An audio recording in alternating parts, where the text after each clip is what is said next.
What's up guys, welcome back to another video. This is Tech Check. Yep, and this is actually our first video. And yeah, crossing our fingers that this will actually get views. We will welcome you our two new mouses that we're going to be comparing. So first we have the Redragon M602. And next we have the Razer Deathadder Essentials. Now the reason why we chose the Essentials over anything else is because we're trying to find the cheapest mouse but the best mouse possible. So we chose these two mouses because they're the cheapest and most and has the most quality. So currently the Redragon M602 is currently would usually be at a price of $20, but currently it's on like a deal, so it's $16. And next we have the Razer Deathadder, which is currently on $25 or $26, and it's on a deal, so consider buying it as quick as possible, but it's usually priced $30. Anyways, let's get into the deeper parts of these mouses. So let's start out with the Redragon M602. Okay. So most gaming mouses, people focus on RGB lighting, and in this case the M602 wins because you can change it, and there's more options, of course, and there's usually like most mouses there's like a software to change it, but here in this case we can have like a button to just change it. So we have this, and then we have this, and then we have this, and then we have like no light, and then we have that, and then we have this, and then we have this, and then we got the rainbow. Okay. But sadly for the Razer Deathadder Essentials, to be specific, this actually you cannot change the color, which is kind of unfortunate. But if you guys want to change the DPI or whatsoever, then you can just download the software. But you don't actually need to download it because this actually, right after you plug it in, it'll automatically start installing. So it already has like a built-in software onto the mouse. So you don't really need to worry about searching all over the internet just to find one tiny software.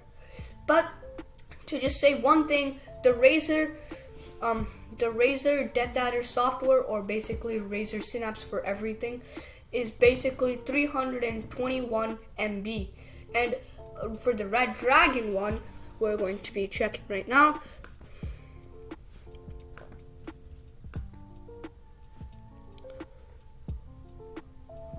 So the Redragon one is actually only 1.19 kilobytes. That is such a big difference, huge difference from the Razer Synapse app. But if you guys actually think about it, as you can see, these two mouses are pretty high quality mouses, and they also have their own keyboards and stuff like that, but we're specifically just looking towards the mouses right now. Alright, so to start out with the Razer Deathadder's software. Now let me just show you guys the screen.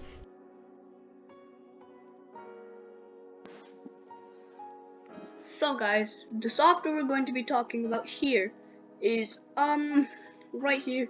So right here we have the Razer Synapse software and the Redragon M602 software. There's like a software for each mouse when it comes to Redragon. And this is the Redragon Griffin gaming mouse. They call it Griffin apparently, so yeah. So let's start off with the Razer Synapse. Yeah. Okay, so Razer Synapse. Now the Razer Synapse is actually pretty cool. It's in a really orderly manner. So as you can see here, let me just move this to the general real quickly. Alright, as you can see here, you can change the buttons, you can go to the keyboard functions, mouse functions, you can change this to double click or anything like that. So you can actually change what the key does. So that's actually really cool, in fact. And you can also change the sensitivity, so the DPI, which is kind of unfortunate because what's something unfortunate about the Razer mouse is that it can only go up to 6,400. Now, I know I'm saying only for this, but to be honest here, it's less for the than price. For the price, it should be at least 7,200, which is kind of surprising because which is kind of surprising because a Redragon mouse, which is $20, has 7,200 DPI. So this might actually kind of change people's minds on taking on Razer, whatever mouse. On Razer as a whole, actually, for that matter. Yeah. And actually, let's talk about the next one, the Razer Hypershift. Now, what this Razer Hypershift does is you can actually change one of the buttons to be a Razer Hypershift, and basically you can change your profiles just using that button. So let's just say you want to change your thing to a double click one, then you can just click on your Razer Hypershift button and it'll automatically take you to that one. Alright, so before we get any further, let's just do a really quick for Redragon. Okay, so for Redragon here, it's not exactly like what it should be like on Razer, but here you can change like the acceleration and like the pointer speed and scroll speed and all that stuff. And here DPI, you can change it, and you give it like, you can put like a specific minimum for like, there's like an order for like DPI 1, DPI 2, or DPI 3, but you can change whatever the DPI 1 should be, so which is red, so you could actually be like 7,200 for red, but not really actually, but yeah, so it's kind of like this. And then whenever you always want to change something, you have to actually click apply, and it doesn't automatically do it like it does on Razer. And it's not really as neat or clean, so I mean, when it comes to software, I say Razer takes the win when it comes to software. Yep. Okay, so now let's just start with the part 2 version of the Razer, because there's so much things that you can do with the Razer. So let's do launch program, and basically you can use a button. So I usually use it to open up Minecraft. So right here I use the side buttons, so mouse button 5, mouse button 4, to launch a program like Minecraft. Just click on this. I just click on this and I can automatically open a program or even a website. So maybe if I want to open the Minecraft website, then I can easily just do this. Simple as that. And another thing is a multimedia, so I can actually change the mic, so I can mute my mic whenever I want to. I can increase the volume, decrease the volume, play or pause or anything like that, which is amazing. Now you also have keyboard shortcuts, which you can open up like Microsoft Paint, calculator, which is really helpful, and anything like that. So cut, copy, paste, and many more. Text functions as well. So let's just say I do this and I press save or something like that. You can also do that, or you can just disable the key as well. Just click on this, and then you have a ton of DPIs. So stage 5, stage 4. Yeah. You can have 5 stages, and the mouse, and many more. You also have a ton of like you can have as many profiles as you want, so it's pretty cool. So yeah, for the 2 mouses, I'll give the win to the Razer mouse for the software wise. So I'm just gonna X this out. Alright, so now we're going to be talking about the Redragon mainly. So the Redragon obviously has the 5 stages, and you can actually change it. And right here, I have a little camera here, so you guys can see what's actually going on with the Redragon mouse while I'm actually changing it. Okay, so I'm gonna be using this one, right? So let's just say I wanna kind of change a color or something like that.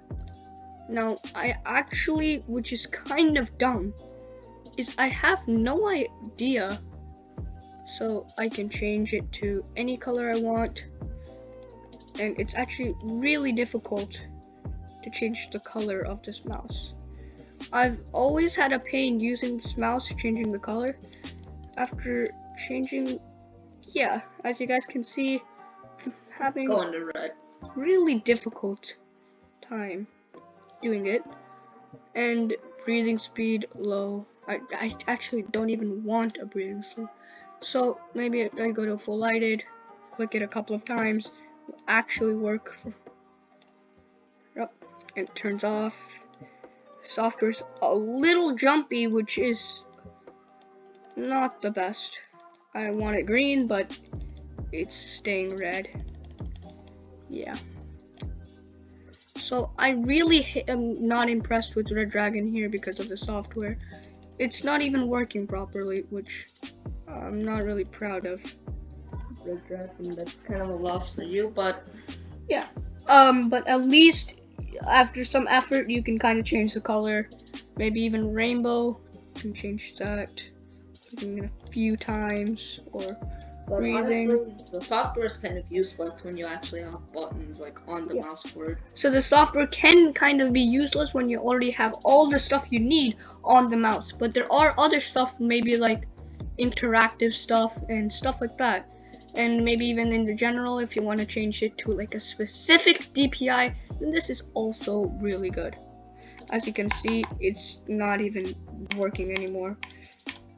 So you have to manually do it many times for it to actually work. Yeah. Which is so annoying. But at the end, for the winner, I can't say both. I can't really say both. But right here, we're going to equally good. But I would, in my opinion, because I personally used the Deathadder after we used it for some time. Like for example, my friend here, he uses the M602. but I used the Deathadder. So after some time, you feel comfortable, and you don't really need. It doesn't matter. So at this point, it's just if you guys love RGB lighting, then you should take this mouse. But if you just like overall, you just want to click and stuff like that, then you should really take this one. So the overall decision is just all on you guys. So if you guys enjoyed this video, please consider subscribing and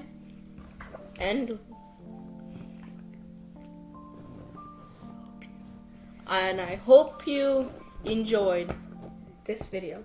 Anyways, we'll see you in the next video. Bye. Bye.